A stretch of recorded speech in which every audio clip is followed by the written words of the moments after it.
नमस्कार दोस्तों मेरे यूट्यूब चैनल में आपका फिर से स्वागत है। दोस्तों आज हम बात करेंगे एसिडिटी को कैसे जांचना है, एसिडिटी का कैसे पता करना है कि हमें एसिडिटी हो गई है।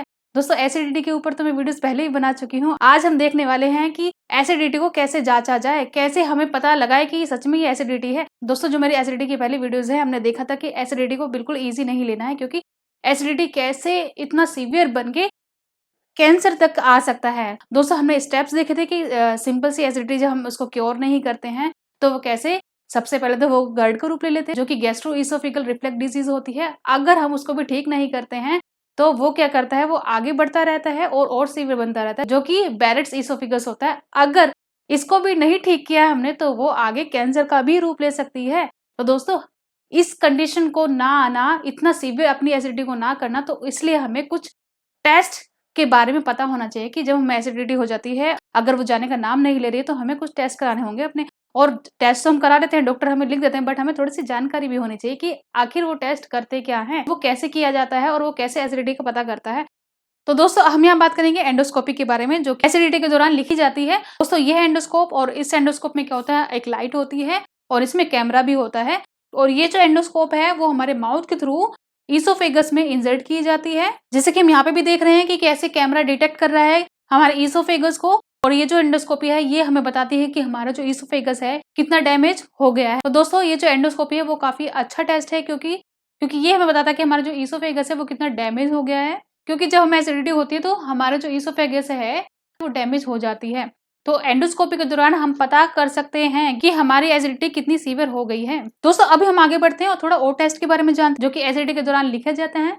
तो यहाँ हम बात करेंगे पीएच टेस्टिंग के बारे में। तो दोस्तों ई टेस्ट में क्या होता है, हमें जो डिवाइस है वो पहननी पड़ती है, और कुछ 24 घंटे के लिए या फिर 48 आवर्स के लिए वो हमें पहनना पड़ता है, और हम इसको घर भी जा सकते हैं। हाँ, अगर बच्चों के लिए करा रहे हो तो बच्चों को हॉस्पिटल में ही रखना पड़ता है। तो दोस्तों ये जो टेस्ट है ये भी 3 तरह के होते हैं, जो कि ईसोफेगल पीएच मॉनिटरिंग है, और दूसरा जो है प्रेवोटीएम पीएच मॉनिटरिंग टेस्ट, और थर्ड क्या है, multi channel intraluminal impedance test. तो दोस्तों थोड़ा सा और समझते हैं इन टेस्ट के बारे में।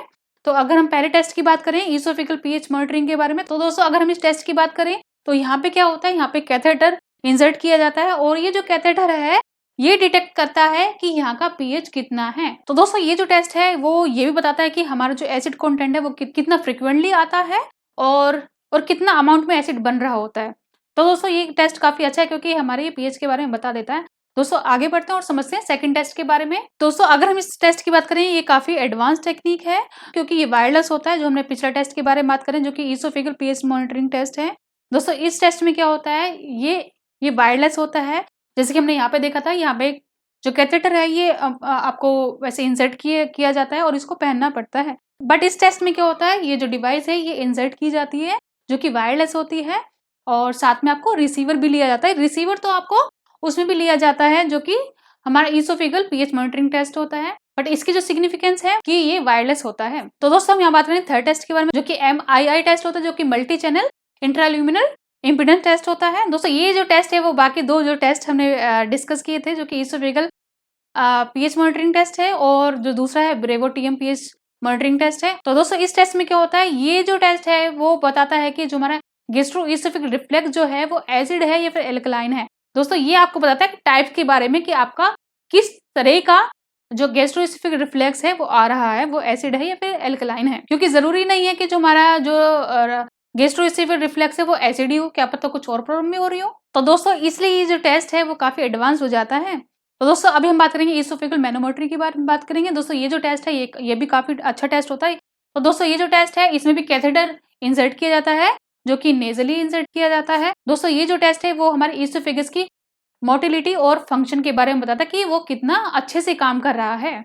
तो दोस्तों ये टेस्ट भी काफी अच्छा टेस्ट है, जो कि एसिडिटी के दौरान लिखा जाता है। तो दोस्तों अब बारी आई है एक्सरे टेस्ट के बारे में, जो कि एसिडिटी के दौरान लिखा जाता है। दोस्तों इसमें क्या होता है, आपको बेरियम लेना पड़ता है, और बेरियम क्या करता है, जो हमारी इमेज जो बनती है उसको और अच्छे से विजिबल कर देता है, जैसे कि हम यहाँ पे देख भी रहे हैं। और दोस्तों ये जो एक्सरे टेस्ट है वो हमें बताता है कि हमारा स्टमक और हमारा ईसोफेगस कितना डैमेज हो गया है एसिडिटी की वजह से।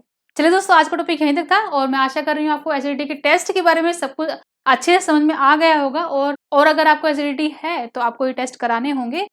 तो दोस्तों वीडियो अच्छी लगी तो लाइक कर देना, और अगर आप इस चैनल पर नए हैं तो प्लीज सब्सक्राइब भी कर देना। तो फिर मिलते हैं एक नई वीडियो के साथ। आज के लिए नमस्कार।